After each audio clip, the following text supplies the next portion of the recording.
Hello everybody, I have come on a little bit early just to make sure that this is all working today. So if anybody's there, I'll just wait for a few people to jump on and see who's with me today. I hope everyone's okay. I'll just give it a couple of minutes just to get started. It seems to all be working. I think we're good. We're good. Okay, good morning team. Welcome to day 2 of the Dance School Startup Power Up. I am so excited just to be offering you those 3 days of bite-sized training, 3 mini challenges to help you on your journey of becoming your dream school. I've got my lovely Jo Malone candle burning today, guys. It's £50 a minute to burn it, but oh my goodness, it smells amazing. If you're watching live in the comments, please type live, or if you're catching up, write catch up, just so I can see who's joining in and of course hold you accountable. I hope you've got a pen and paper ready and a cup of coffee or tea, whatever is your fancy, and let's just get started with day 2. So today's session is called Step Away from Your Fears. Now in this session we're going to be discussing the negative impact of people pleasing, what drives it in you individually, and then identifying some steps that you can take to improve your mindset and confidence in you personally, how it affects you. And people pleasing, it can be a real problem sometimes, as clients just love to push the boundaries. But what is people pleasing? Well, ultimately people pleasing is pleasing people in a way that has a negative impact on you, either in terms of your time or by being put into a difficult situation. And I think this is something that we can all admit to being a victim of at some point in our lives. But what drives it? Well, in relation to owning a school, I think it would be a fear of offending people, a fear of losing students, a way of avoiding some form of damage in your business, perhaps a way of avoiding a confrontation, but some form of fear will be behind it. And we want you to be in a position where you can step away from your fears and have the confidence to run your business in a way that's best for you and for the vast majority of your students. And I say vast majority because it's near on impossible, guys, to make business decisions that are suited to each individual within your school. Now, in your first couple of years of business, it's sometimes difficult to remain confident in challenging situations because you don't have those years of experience of running your school to support and back up decisions you make. So you're left feeling overwhelmed or confused or backed into a corner. And the easiest escape route is to please someone else at your own loss, just to bring a situation to a conclusion quickly. But the longer that you run your school, the more opportunity you have to work through common problems, situations that you may experience, which over time gives you responding tools, response tools. So if you've dealt with a similar problem before in the past, you've worked through that scenario before, and with hindsight, and you're able to come to a much better conclusion that's more suitable for you. But at the moment, we just need to recognise when we're being put into a difficult situation and have an emergency get out plan, just to give you the time and the space that you need to come up with a suitable conclusion and just not be put on the spot by a client. So I thought we'd talk through some examples first. And a good one to start with, I think, guys, is the "can I have a quick word" scenario. It's very tempting to, apart from inwardly panic, just say, "Yeah, sure, how can I help you?" But if the conversation suddenly becomes a lot more than them telling you, Jessica won't be at dancing tomorrow, I just wanted to let you know, then the best thing that you can do at that point is say something along the lines of, "I'm just about to work," or "I'm just about to teach a class. I'm not going to be able to give you my time properly. Are you able to email me, or can we arrange a call?" It's ultimately a polite way of allowing yourself the space to think and just not be put in a position that's uncomfortable to you.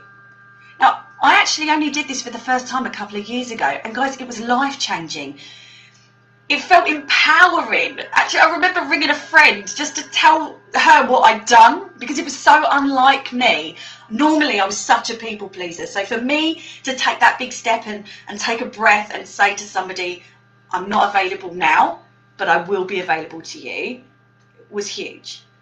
I go out of my way to be approachable and present within my dance school community, but people have stopped harassing me at the school because they know I'm busy, and they know they're going to be asked nicely to email me or call me in office hours. So it's really helped with communication boundaries with my clients. They know I'm not available to them 24 hours a day, and that 9 times out of 10 I'm not going to be able to stop and have a proper conversation with them just unannounced.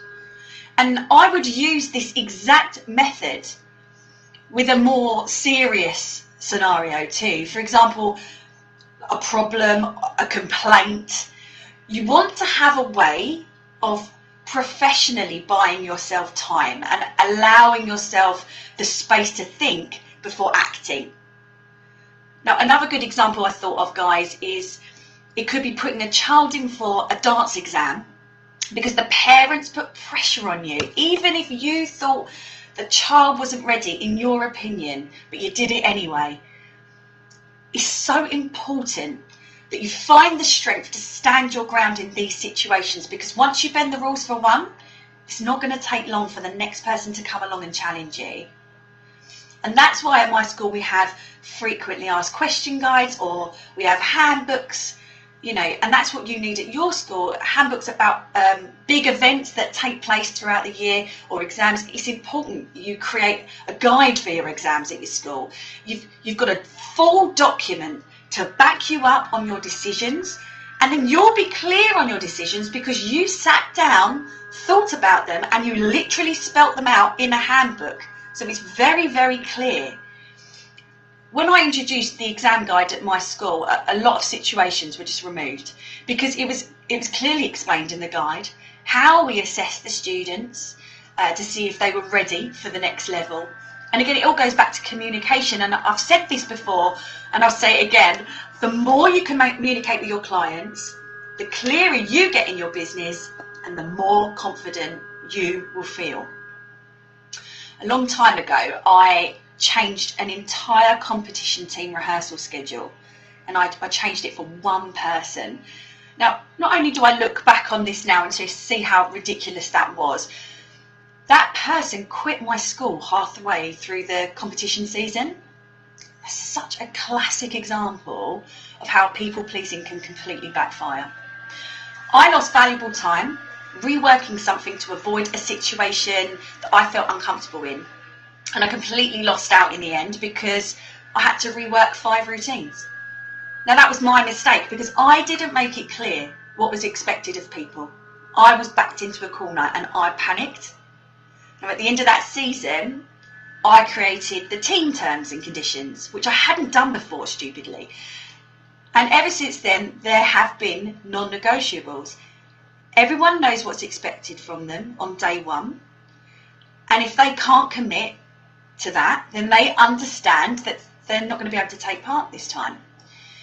And what I'm trying to say here is I rarely put myself in a position nowadays where I have to consider people pleasing because I'm so clear on why I do things the way I do, why I run things the way I run them, the reasons behind each decision that I make. There are ways of being sympathetic and being flexible and accommodating if necessary when you're problem solving without being completely submissive and whilst standing your ground. You have to build your self-confidence, because if you don't believe in your decisions, you can't expect other people to trust them either. So you have to do a bit of work on yourself first. Understand the value of what you offer, how it enriches other people's lives, and know your worth in your dance community.